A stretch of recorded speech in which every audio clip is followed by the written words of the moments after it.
Et bonjour les rêveurs. Quand j'étais plus jeune, j'ai eu la chance de parcourir ces gorges avec mon oncle. Pour moi, il représentait au mieux ce magnifique secteur. En effet, c'était un homme qui était plein d'humour, toujours à vouloir aider les autres. Il ne s'arrêtait jamais. En gros, c'était un bon vivant quoi, ce qu'on aime tous. De ce fait, ces gorges ont pour moi une saveur particulière. Ces paysages qui vous coupent le souffle et vous entraînent dans un monde de légendes. Enfin, surtout quand on est gamin quoi. Pour ce nouvel épisode, j'ai décidé de parcourir ces paysages avec Cyril. Et pour l'occasion, il nous a dégoté deux petits bijoux old school de Bonneville, une T120 Black et une Bobber. Alors, installez-vous tranquillement dans votre canapé, fauteuil de jardin ou autre, selon où vous êtes, et profitez du voyage à nos côtés. Je vous propose de découvrir les gorges de l'Ardèche.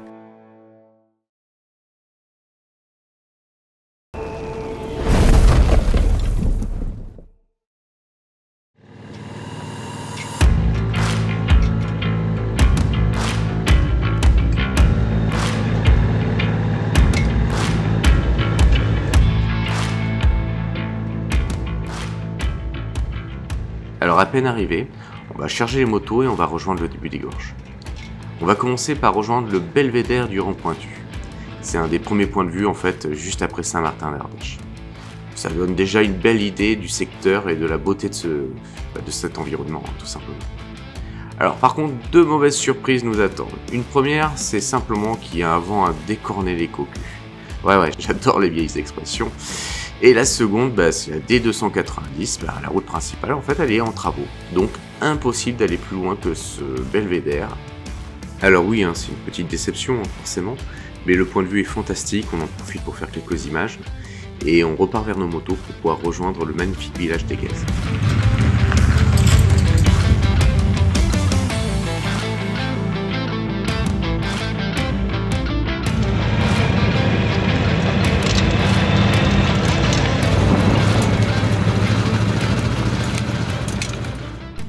Alors c'est nos premiers kilomètres au guidon de ces motos, donc c'est aussi un bon moyen de les découvrir. Alors c'est vraiment très sympa, le côté old school, on adore ça, Cyril et moi. Donc on prend beaucoup de plaisir à pouvoir parcourir ces routes. À un rythme justement très cool, mode balade. Et ça fait du bien de pouvoir profiter des paysages de cette manière.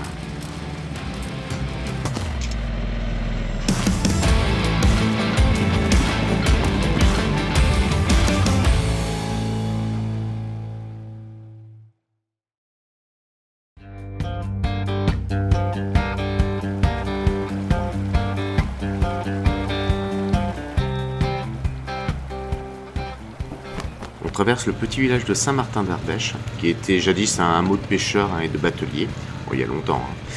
Alors fait amusant, Aiguez est juste en face et pourtant, suite à la Révolution, il y a eu la création des départements, tels que le Gard et l'Ardèche, ce qui fera que ces deux villages seront complètement séparés, ne sont plus jamais liés. Alors petite anecdote, Saint-Martin étant souvent inondé, les Aiguézois surnomment les Saint-Martinois, comme on le dit, les trempe-queues, ou tout simplement les trempe-culs. Voilà, petite expression.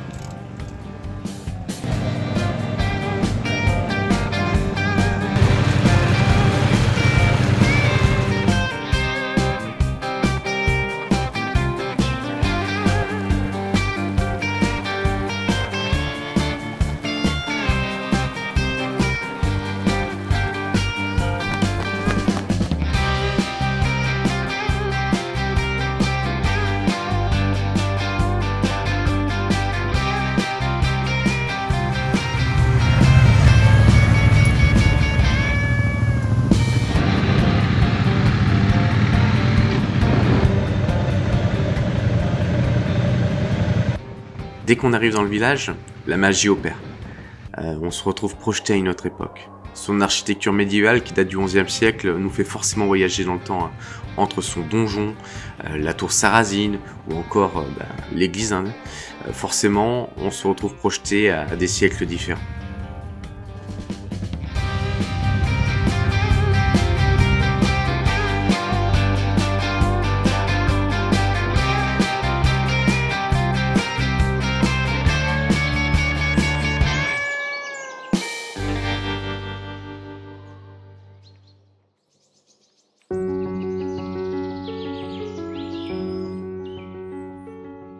Ce que je vous propose, c'est de découvrir Aiguez en prenant un peu de hauteur.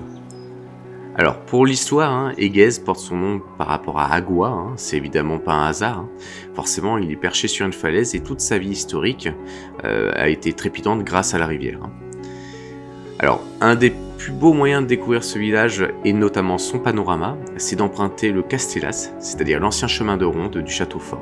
N'hésitez surtout pas, vous aurez une magnifique vue sur le Mont Ventoux.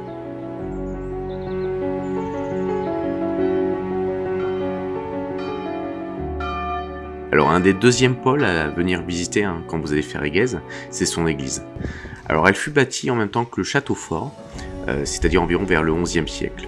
Son clocher lui est beaucoup plus récent, il date du XIXe. En tout cas, je vous invite à rentrer à l'intérieur et à découvrir ces vitraux très colorés et ces statues qui sont réalisées avec beaucoup de finesse.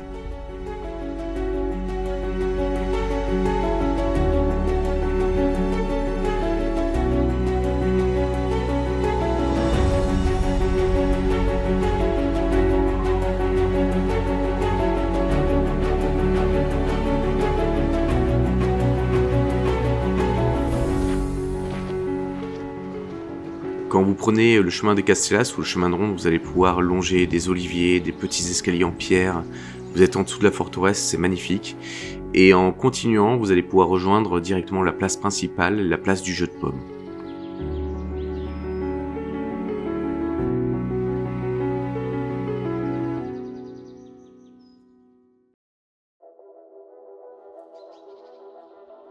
Et là, on tombe sur des boulistes en action. Alors, ni une ni deux, je leur ai demandé l'autorisation de pouvoir filmer un peu leur partie. C'était vraiment sympa à voir. Un constat évident, c'est la gentillesse des locaux. Les gens sont hyper souriants, très agréables et toujours à l'écoute. Donc, merci encore à eux.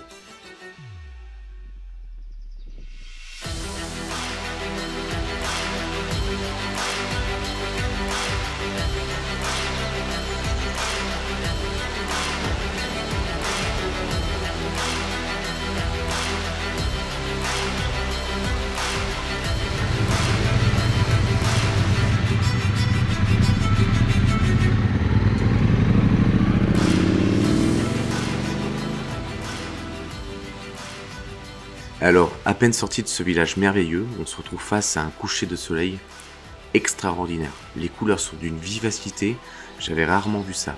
Au point que même on a l'impression que toute la nature autour de nous s'est embrasée. Elle a des couleurs orangées, c'est vraiment magnifique. Alors on immortalise tout ça en photo et vidéo. Malheureusement, ça ne donne pas l'intensité de ce que l'on voyait, mais ça vous donne déjà une petite idée. Et là, on repart maintenant vers notre point de chute à Saint-Julien de Pérolas.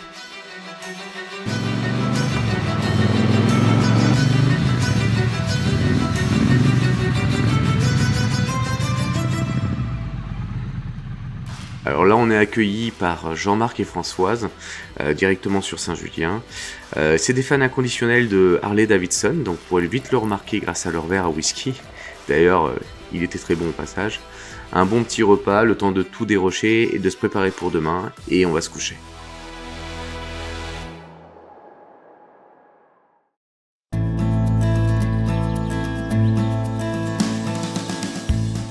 Alors la nuit a été bonne mais courte à la fois. On reprend la route juste après un petit déjeuner rapide en direction de Vallon-Pont d'Arc. Un petit arrêt à l'essence histoire de remettre tout ça en place. Et on est parti pour découvrir les routes de l'Ardèche en passant par Bidon, donc c'est-à-dire qu'on évite complètement la D290 pour redescendre par Vallon-Pont d'Arc. Et avec le soleil qui nous accompagne. Alors les routes sont virulentes à souhait, les paysages sont à couper le souffle, la lumière est magnifique, il y a un vent toujours beaucoup trop important à notre goût, mais bon, on n'aura pas la chance de l'éviter dans tous les cas. Le plaisir de conduire ces motos sur ces routes, c'est vraiment fantastique. Alors on prend un pied démesuré là-dessus, par contre petit rappel à l'ordre, de temps en temps, ça touche rapidement.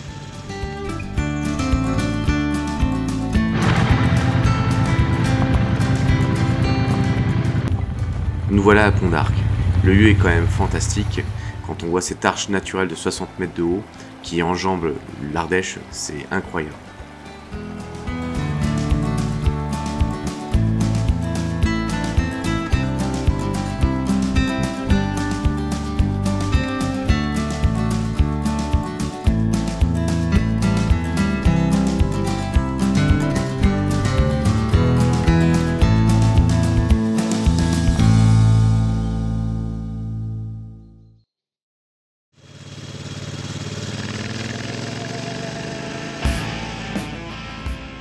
Juste après ce spectacle magnifique, on reprend la route vers les gorges de l'Ardèche. Mais manque de chance, à peine parti, en fait, Cyril se rend compte qu'il y a une des valises qui a tendance à bouger. Et en fait, c'est un boulon qui s'est dévissé. Donc nous voilà repartis dans l'autre sens, en direction de Vallon-Pont d'Arc, histoire de trouver quelqu'un qui pourrait nous prêter une clé et revisser tout ça.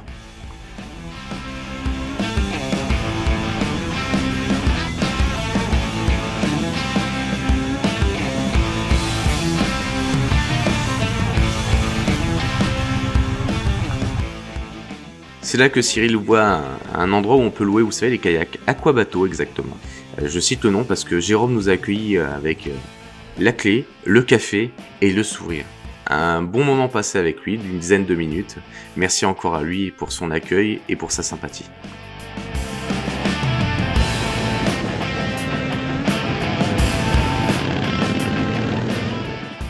Il faut savoir que Vallon-Pont d'Arc est le point quasiment le plus bas des gorges, et en fait, plus on va monter au plus haut jusqu'à 300 mètres d'altitude. Alors, les gens qui ont le vertige, vous savez quoi faire, vous mettez le plus à gauche possible et vous priez le bon Dieu.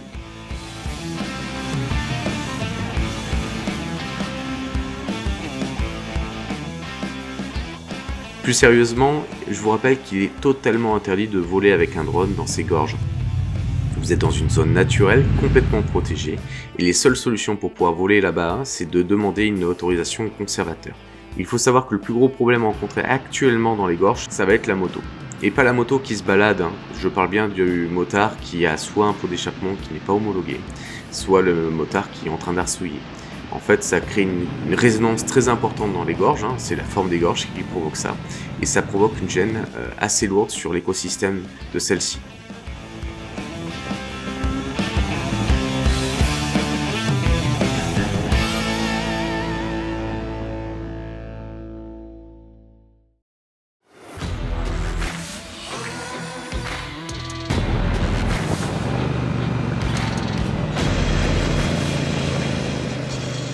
On passe de virage en virage avec nos motos, c'est un vrai régal. Forcément, elles ont une garde au sol qui sont limitées, mais c'est pas grave, c'est un bonheur de pouvoir rouler et découvrir le paysage avec une moto qui vous donne autant de sensations en roulant aussi lentement.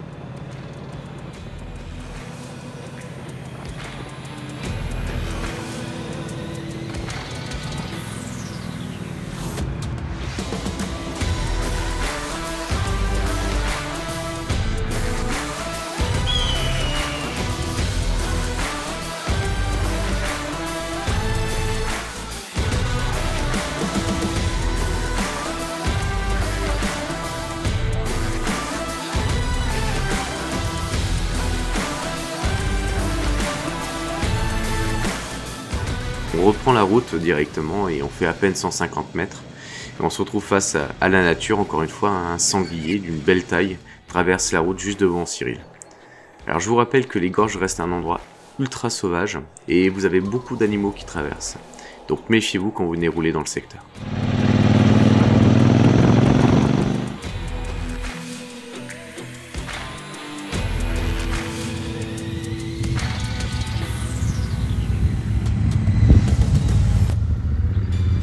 On va faire quelques kilomètres de plus et on va se retrouver sur le balcon des gorges des Templiers. Un superbe belvédère qui domine un cirque vraiment magnifique.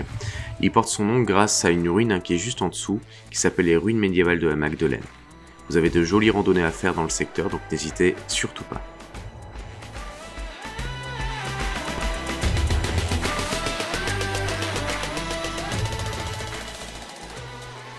Encore une particularité des gorges de l'Ardèche, vous avez c'est un groupe de chèvres sauvages qui sont là souvent le long de la route. Donc méfiez-vous encore une fois, elles traversent régulièrement et elles font vraiment partie du paysage et du folklore de l'Ardèche.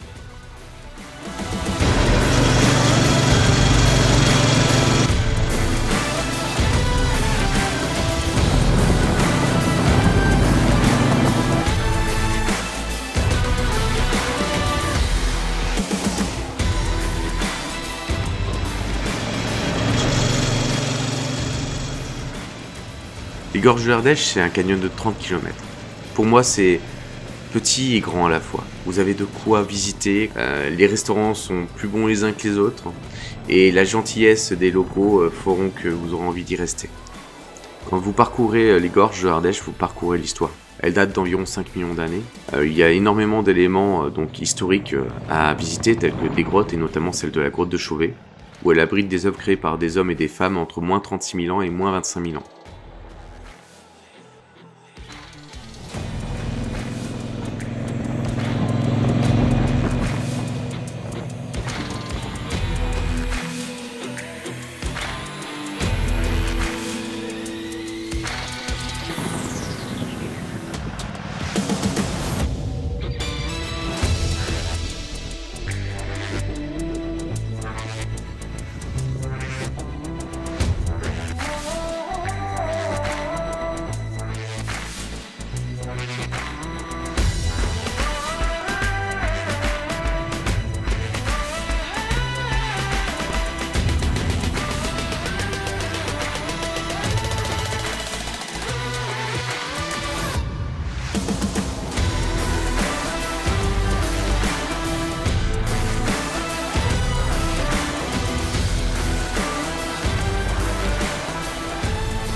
Ça y est, la boucle est bouclée. Nous revoilà en bas de Saint-Martin d'Ardèche, sous les falaises des Guèzes. J'espère que cet épisode en Ardèche vous aura plu. N'oubliez pas, commentez, likez, partagez un maximum, ça m'aide beaucoup. Et juste après, je vous propose de découvrir le making-of. A très vite pour la prochaine vidéo.